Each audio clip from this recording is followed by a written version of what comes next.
Hola, buenos días, bienvenidos. Estamos comenzando nuestro tiempo devocional en esta mañana. El día de hoy estaremos revisando del capítulo 44 del libro del profeta Isaías, los primeros 8 versículos para nuestro tiempo devocional que hemos titulado El Dios Incomparable. El Dios Incomparable. Vamos a la lectura de nuestra porción. Recuerden que estamos leyendo la Nueva Traducción Viviente para nuestro tiempo devocional. Dice la palabra de Dios, Isaías 44, versículos 1 al 8. Ahora, escúchame, Jacob, mi siervo, Israel, mi elegido. El Señor que te hizo y que te ayuda dice: No tengas miedo, oh Jacob, siervo mío, mi amado Israel, mi elegido, pues derramaré agua para calmar tu sed y para regar tus campos resecos. Derramaré mi espíritu sobre tus descendientes y mi bendición sobre tus hijos, y prosperarán como la hierba bien regada, como sauces en la ribera de un río. Algunos dirán con orgullo: yo le pertenezco al Señor. Otros dirán: soy descendiente de Jacob. Algunos escribirán el nombre del Señor en sus manos, y tomarán para sí el nombre de Israel. Esto dice el Señor, el Rey y Redentor de Israel, el Señor de los ejércitos celestiales: yo soy el primero y el último, no hay otro Dios. ¿Quién es como yo? Que se presente y les demuestre su poder, que haga lo que yo he hecho desde tiempos antiguos, cuando establecí a un pueblo y expliqué su futuro. No tiemblen, no tengan miedo. ¿Acaso no proclamé mis propósitos para ustedes hace mucho tiempo? Ustedes son mis testigos. ¿Hay algún otro Dios? No, no hay otra roca, ni una sola. Bien, estamos observando al Dios viviente y su diseño, al Dios de Israel y las grandes cosas que ha hecho por su pueblo. En esta porción empieza con la misma frase, ahora, que señala la transición del diagnóstico del pecado del pueblo a la confirmación de las promesas de Dios que dependen de lo que Él es y de la inmutabilidad de su consejo. Entonces, esta porción vemos también cómo reabren una interrogante aparentemente agotado con este característico ahora, y asombrosamente reafirman el desagradecido Israel su llamado como siervo, a quien Dios escogió, junto con el afectuoso Jerusún, y siguiendo a prometer mayores cosas que habrían de venir. El derramamiento del Espíritu es el vislumbre del nuevo pacto, y las confesiones de la alianza en el versículo 5 son un gozo anticipado de la conversión de los gentiles, como en el Salmo 87. Los vástagos de Israel señalan la afluencia de las aguas vivas de Dios, así como los sauces demarcan el curso del río. Nuevamente se exhorta aquí a Israel a no temer. Una vez más, el profeta enfatiza aquí la lección y creación de Dios de Israel. Puesto que Dios había prometido ayudar a su pueblo, éste no debía temer. Jerusún, que significa aquel que es recto, es el sinónimo poético que se utiliza para referirse a Israel, no solo aquí, sino también en Deuteronomio. El Señor revivirá a Israel física y espiritualmente. Él regará con aguas la tierra árida y también derramará su espíritu sobre su generación. El espíritu será derramado una vez que el pueblo haya regresado en fe a su tierra, inmediatamente después de la segunda venida del Mesías, cuando venga a establecer el milenio. La nación de Israel, redimida, prosperará numéricamente como la hierba y como los sauces, y querrá ser conocida como nación justa, sin sentirse avergonzada de su Dios y su nación. La sección también enfatiza al Señor como el único Dios, y por ende la adoración a los ídolos es ilógica y absurda. Su naturaleza única y su soberanía son contrastadas con los ídolos, reveladas por sus profecías acerca de la venida de Ciro, demostradas por su obra creadora de todo lo que existe, y comprobadas por el hecho de que a la larga los gentiles lo proclamarán como Señor. Aunque esta sección está dirigida principalmente a los gentiles, también sirvió para animar al pueblo del pacto, especialmente a aquellos que estaban en cautiverio. Al leer esto, podían tener la esperanza de que sus conquistadores algún día se inclinarían ante el Dios verdadero de Israel. Así que la soberanía de Dios, en contraste con la falsedad de los ídolos, también está aquí reflejada. La naturaleza única de Dios, la soberanía de Dios, se enfatiza con los títulos Rey de Israel, Redentor, Jehová, el primero y el postrero. El Señor presentó su argumento a favor de su carácter único. Fuera de mí no hay Dios, retando al que quisiera declarar el pasado y predecir el futuro, puesto que su conocimiento acerca del futuro desde la antigüedad comprueba su singularidad. Su pueblo no debía temer. Ellos mismos eran testigos de la naturaleza única de Dios, de su fuerza y estabilidad. También el tema en esta porción es el derramamiento del Espíritu. La salvación verdadera es obra de la gracia divina y fruto del derramamiento del Espíritu de Dios. Ahora, Isaías avisora la gloria futura de Israel debido a la renovación de la tierra y de su pueblo bajo el ministerio del renovador Espíritu Santo de Dios. Es una promesa de abundante crecimiento espiritual. No temas, oh Jacob, el infalible amor de Dios vuelve después del juicio como una lluvia de gracia redentora. Ahora pues, oye, siervo mío, a quien yo escogí.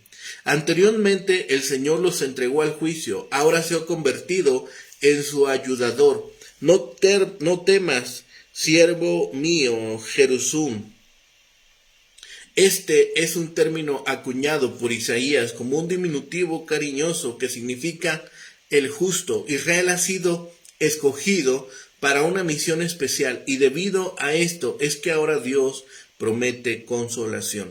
El agua y el espíritu, aguas, ríos, espíritu, mi bendición, todo parece indicar la invencible energía dinámica que surge de la fuente creadora de la vida. Se prometen dos cosas: la transformación de la naturaleza, el ámbito del hombre, y la transformación de la naturaleza humana, el ser del hombre. Primero el símbolo, después la realidad. Como sauces junto a las riberas de las aguas, bien podría significar como adelfas a lo largo de los canales de irrigación. Es una figura de vegetación abundante. Así, también se habla de estos nuevos reclutas para el pacto. Probablemente aquí la referencia no sea a los judíos infieles, sino a los nuevos conversos de entre los paganos. Los nuevos accesos al reino seguirán siempre a todo genuino derramamiento del Espíritu, pues el Señor agrega a la iglesia aquellos que han de ser salvos. Este dirá, yo soy Jehová. Otro se jactará, este dirá, yo soy de Jehová. Otro se jactará del nombre de Jacob, y otro escribirá en su mano el lema a Jehová. Mientras que otro aún reclamará el título de israelita. Hay algo atractivo en los hombres y mujeres que están genuinamente llenos del Espíritu. En esto está el secreto tanto de su motivación misionera como de su éxito.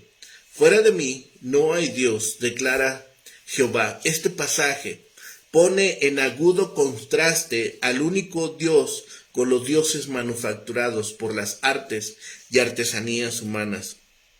No hay más roca que el Eterno. El Rey de Israel no es menos que su Redentor, Jehová de los ejércitos, el primero y el postrero. No hay otro más que Él, con quien se puede comparar. ¿Quién puede predecir el futuro como Él? Él estableció el pueblo antiguo y como pueblo Israel tiene un pasado lejano y un futuro distante. Asume así la naturaleza de un pueblo eterno. Solo el Dios de Israel puede anunciar lo que viene y lo que está por venir. De cualquiera de las deidades paganas, haga lo mismo si puede. No temáis ni os amedrentéis, son las palabras. Podéis ser mis testigos que desde el principio he proclamado en vuestros oídos que no hay otro Dios más que yo, ni otros poderes que rivalicen conmigo.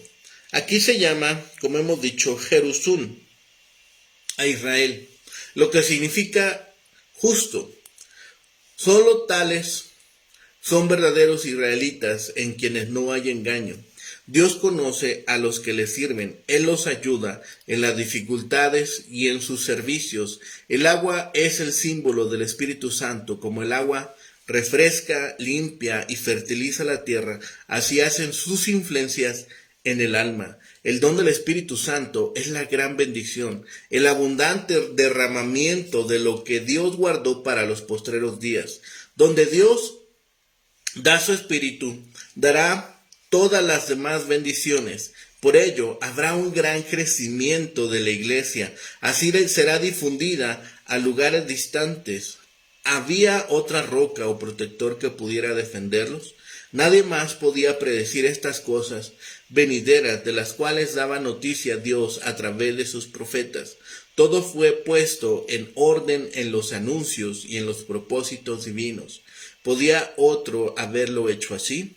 ¿Quién se puede comparar con el Redentor y Rey de Israel? Así que Isaías no pudo dejar fuera el tema de la grandeza de Dios. Cuando él pensaba en el plan de Dios para el pueblo y cómo ese pueblo no había cumplido cabalmente con los ideales de Dios, podría haber enfocado más la rebeldía del hombre, pero no, su énfasis siempre ha estado en la grandeza de Dios. ¿Por qué?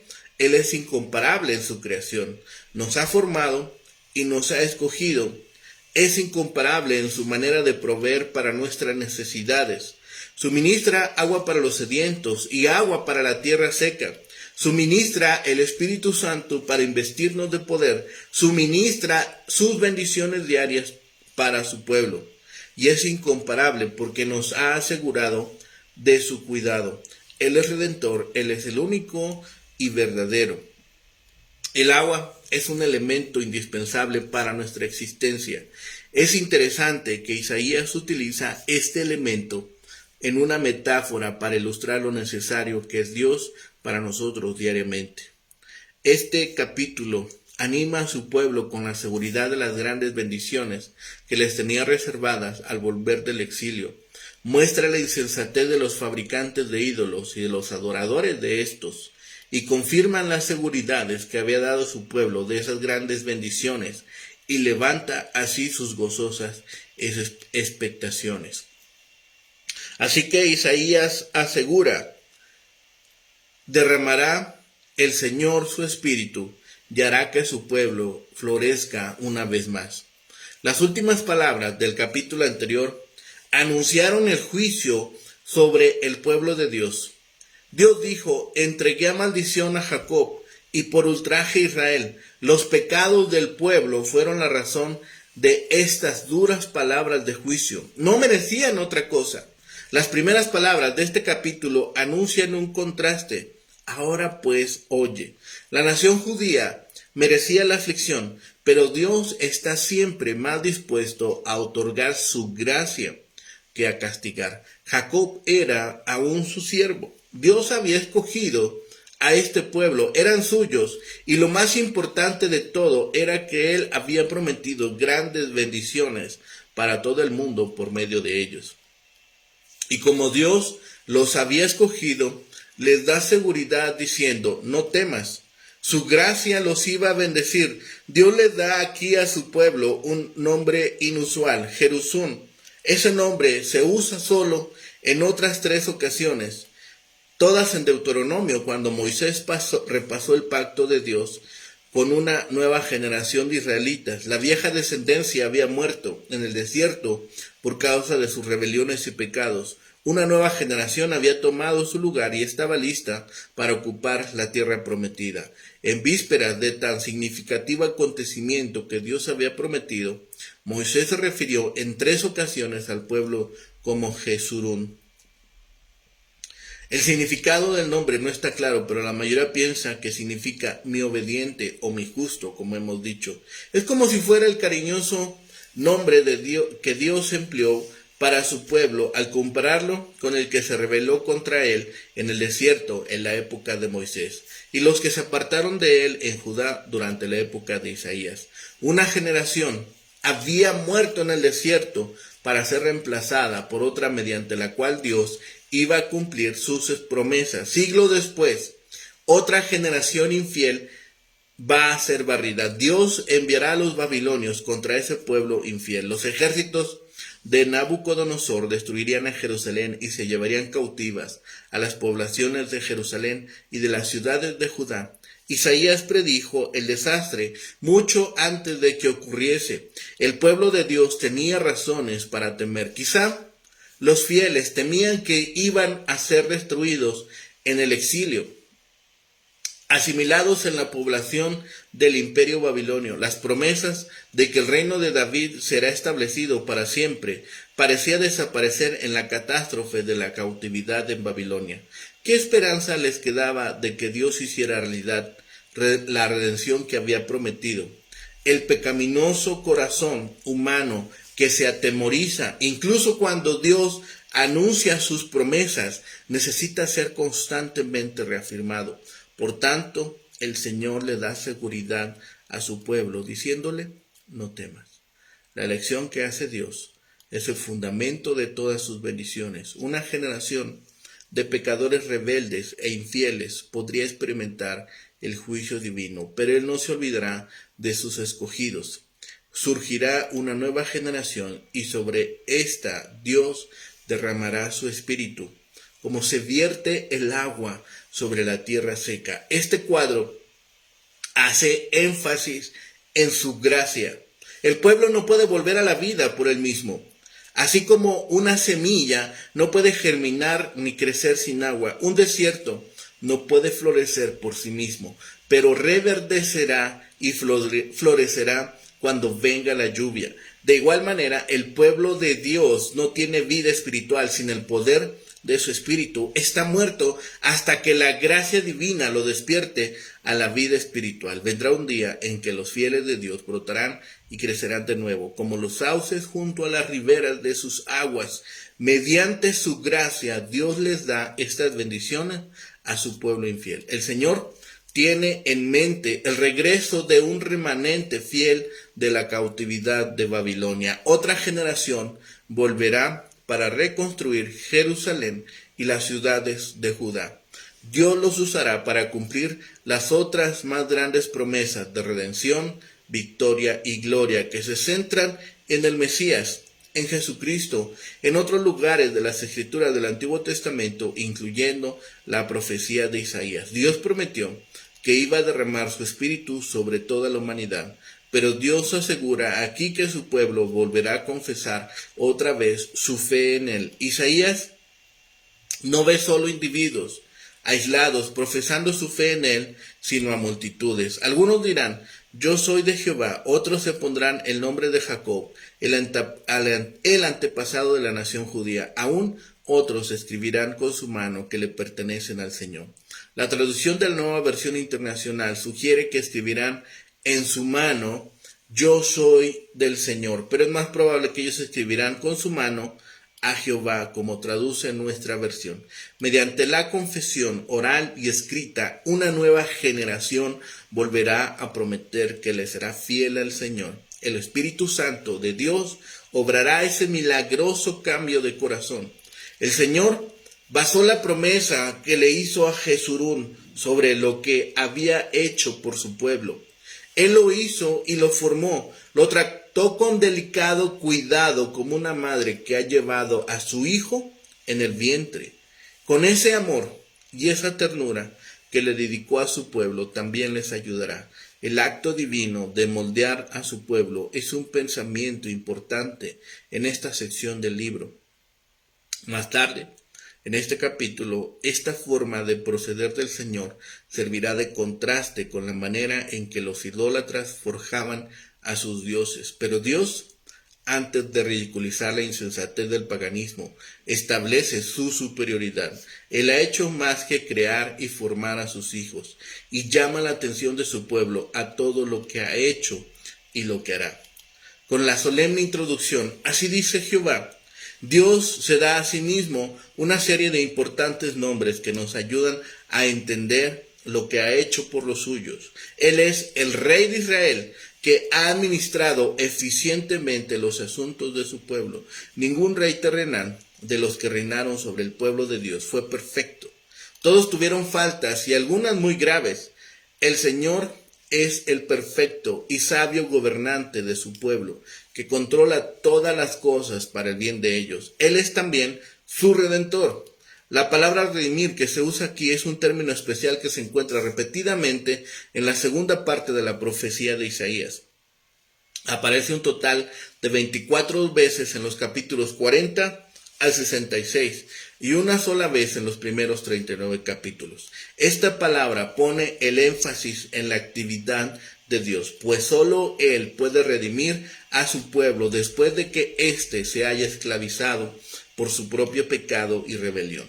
Dios pagará el precio necesario para rescatar a sus desvalidos hijos de las consecuencias de su propia locura. Por último, la palabra nos señala el pago final que hizo el Hijo de Dios para lograr la liberación de la humanidad, del pecado, de la muerte y del infierno. Él es también Jehová de los ejércitos, que es el nombre especialmente revelado de Dios.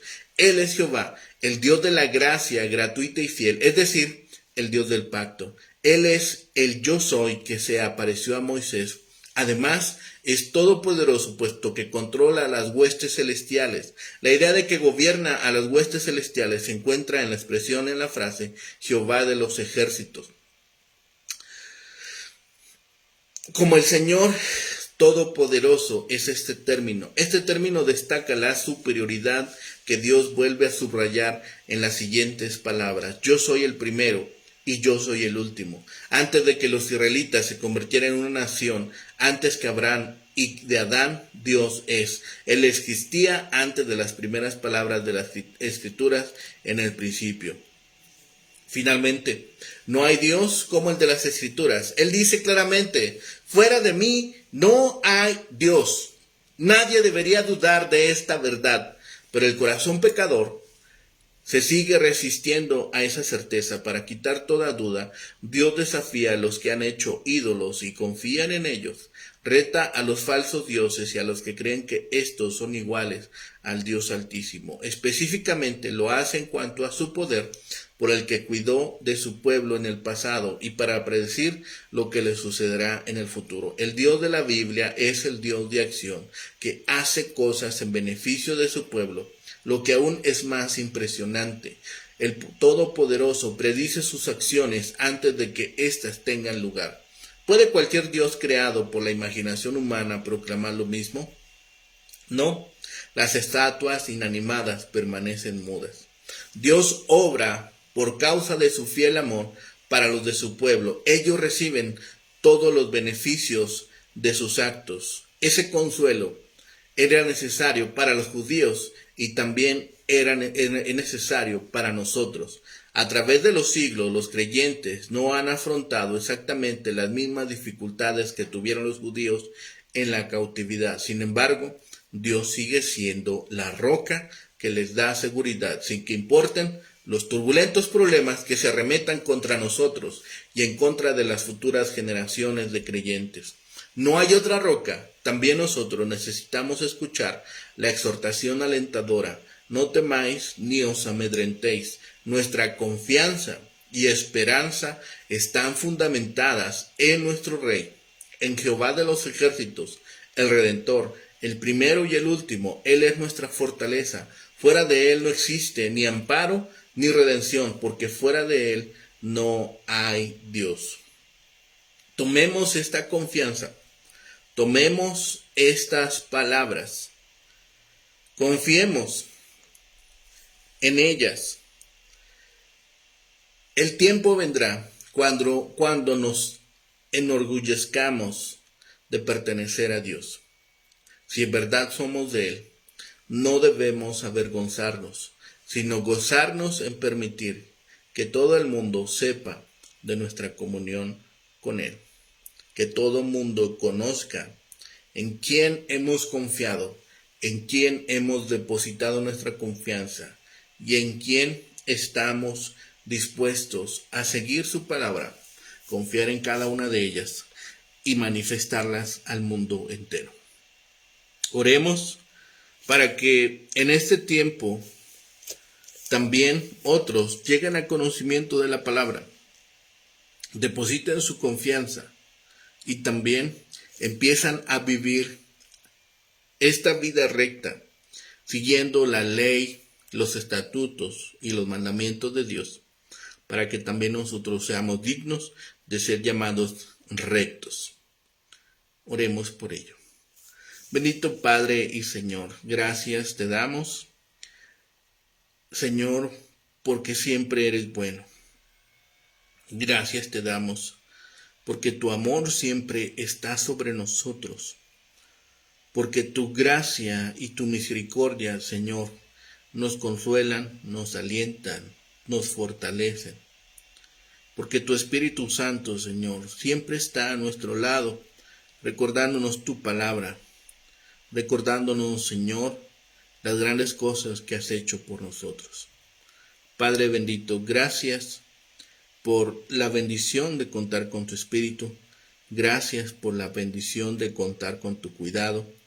Gracias por la bendición por contar con tu amor. Te pedimos, Señor, en este tiempo, que igualmente nos permitas no temer, no ser amedrentados, Señor, por las situaciones que suceden a nuestro alrededor, por las situaciones que nos amenazan, Señor, con destruir nuestra confianza y nuestra fe en ti. Padre bendito, permite cada hijo, que cada creyente, que cada siervo tuyo, Señor, sea fortalecido todos los días con tu palabra, sea fortalecido por cada una de las acciones que tú ejecutas en nuestras vidas, Señor. Que esa fe, esa confianza en ti y en tu palabra, Señor, sigan creciendo, se sigan fortaleciendo, que estemos anclados a la roca firme, que estemos anclados a tu palabra y a tus promesas, Señor. Que sea posible que cada uno de nosotros, Señor, con confianza podamos declarar: yo soy del Señor, Jehová Dios Todopoderoso, el Alfa y el Omega, el principio y el fin, el que tiene el destino en sus manos y el que protege mi vida en cada momento. Señor, gracias por resguardarnos también en este tiempo de enfermedad, de pruebas, Señor, de desaliento. Gracias porque nos has confortado en nuestro corazón, en nuestra alma y en nuestro espíritu, Señor. Permite que otros tantos también puedan confiar en tu palabra, Señor, como lo hemos hecho nosotros. Sigue tocando los corazones de los niños, de los jóvenes, de los adultos, de los ancianos, Señor, y que cada vez tu pueblo siga creciendo y que cada vez seamos más los que podamos declarar: hasta aquí Dios me ha sostenido. Gracias por todo ello, Señor. Todo lo dejamos en tus manos, nuestros anhelos, nuestras peticiones, nuestros deseos, Señor, para que tú los cumplas según tu voluntad. Gracias, Padre, porque siempre, siempre nos has escuchado y porque tu oído siempre está presto a oír nuestra voz. Gracias por todas estas bendiciones. Todo lo rogamos y clamamos a ti en los méritos de Jesucristo, Señor y Salvador nuestro. Amén, amén y amén. Que tengan un excelente día. Que el Señor les bendiga y les guarde.